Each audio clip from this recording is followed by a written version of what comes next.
I don't pay attention very much to Ben Shapiro or Candace Owens, and so it was really not of much interest to me when they started beefing over the Israel-Palestine thing. Obviously, Candace Owens works for the Daily Wire, and she is obviously a conservative commentator who apparently is not as bloodthirsty as Ben Shapiro would like her to be on the Israel-Palestine issue. And there's been some back and forth. Some people have been covering this more than others. Like I said, I don't follow either of them particularly closely. I wasn't particularly interested in this. And I did not think that it would come to a situation where she would either leave the Daily Wire or he would fire her, because I just thought it would just look too bad if the free speech conservatives force someone out for taking the wrong position on an issue. But it seems like things may be getting real over there. And so just to catch everybody up, we put this together at the last minute because this story was really just late breaking right before we came on. Here's Ben Shapiro a few days ago calling out Candace Owens for disgraceful behavior and attitudes on this issue. So here he is. Yes, the question was about Candace Owens. I think her behavior during this has been disgraceful. Without a doubt, I think it's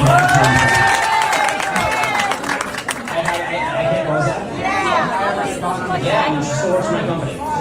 I think she's been absolutely disgraceful. She works for my company, and I think she's been absolutely disgraceful. Her sophistication on these particular issues has been ridiculous. It's not faux sophistication, it's ridiculous. Everybody can see the moves that she's making and the things that she's saying, and I find them disreputable. Yes. Oh, wow. Disgraceful and disreputable. All right. So that catches everybody up more or less. Candace Owens has been, to Shapiro's left on Israel-Palestine. But Netanyahu is to Shapiro's left on Israel-Palestine. I mean, Ben Shapiro makes RFK look like Linda Sarsour. And so, it is really difficult to please him on this issue. But she has gone, I guess, far enough left for him on this issue to the point where he felt the need to call her out publicly. Now, like I said, didn't take much interest in this story because I didn't think it would really go further than that. It would just be too damaging to his reputation to fire her over this. But Candace Owens tweeted, "Blessed are the peacemakers, for they shall be called the children of God. Blessed are they which are persecuted for righteousness' sake, for theirs is the kingdom of heaven. Blessed are ye when men shall revile you and persecute you, and shall say all manner of evil against you falsely for my sake. No one can serve two masters. Either you will hate the one and love the other, or you will be devoted to the one and despise the other. You cannot serve both God and money." Now, 5:17 p.m., that's when he quote tweeted her. Candace, if you feel that taking money from the Daily Wire somehow comes between you and God, by all means, quit. See, that's interesting. I didn't see that coming. I didn't think he'd fire. You get the balls.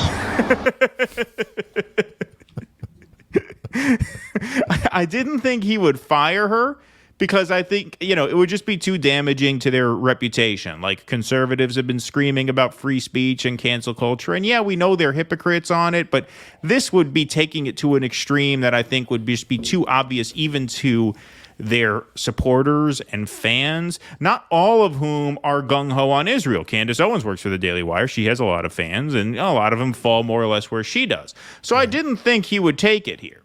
But apparently he did.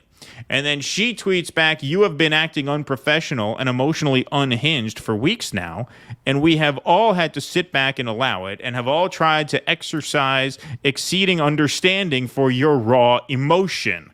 That's being very diplomatic. But you cross a certain line when you come for scripture and read yourself into it. I will not tolerate it. Now, as of this recording, to my knowledge at least, there have not been any further interactions between them. But if she ends up leaving the Daily Wire over this, that would be major. I didn't think he would fire her, but if he kind of pushes her out, because that whole thing, why don't you just quit? That's an underhanded way of pushing her out the door, because who wants to work at it? Especially if you're Candace Owens and you can have a career anywhere you want. She may have some sort of non-compete clause, but those don't last very long. Those are very difficult to enforce, especially against someone as famous as Candace Owens. And so it would just be pretty amazing if he ends up forcing her out over this. Okay, you know, when we talked about this on RBN, this was basically what I said. Yeah, and I didn't believe it. I'll eat a little shit because I just didn't think they would go this far. It doesn't surprise me because I think I read Candace Owens right, and people don't want to hear this because they don't like her politics. Candace Owens strikes me, she does not strike me as a grifter. She strikes me as someone for whom these are her principles. This is what she believes in.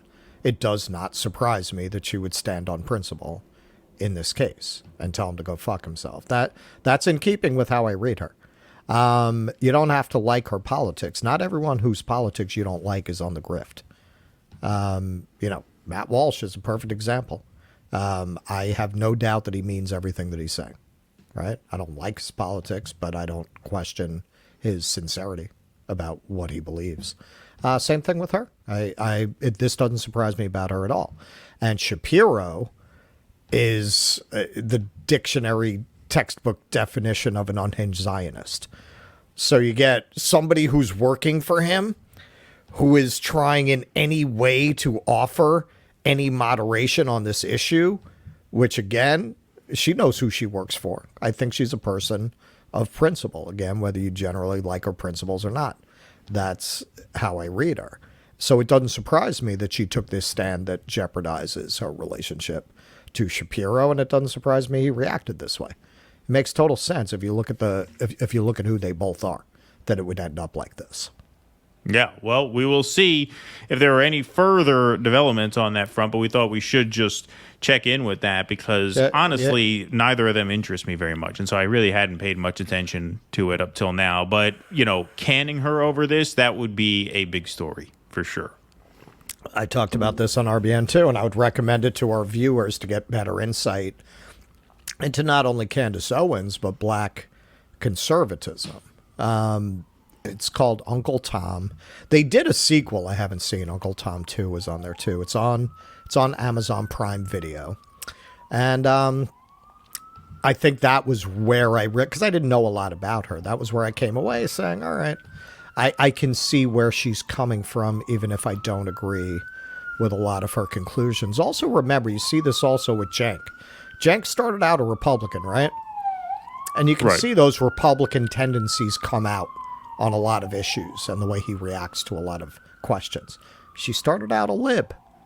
So it's not surprising that in a situation like this, some of where she came from might come out and she might have a more moderating stance than somebody like Shapiro, who you get the sense popped out of his mother's womb, a right-wing Zionist. Please clap.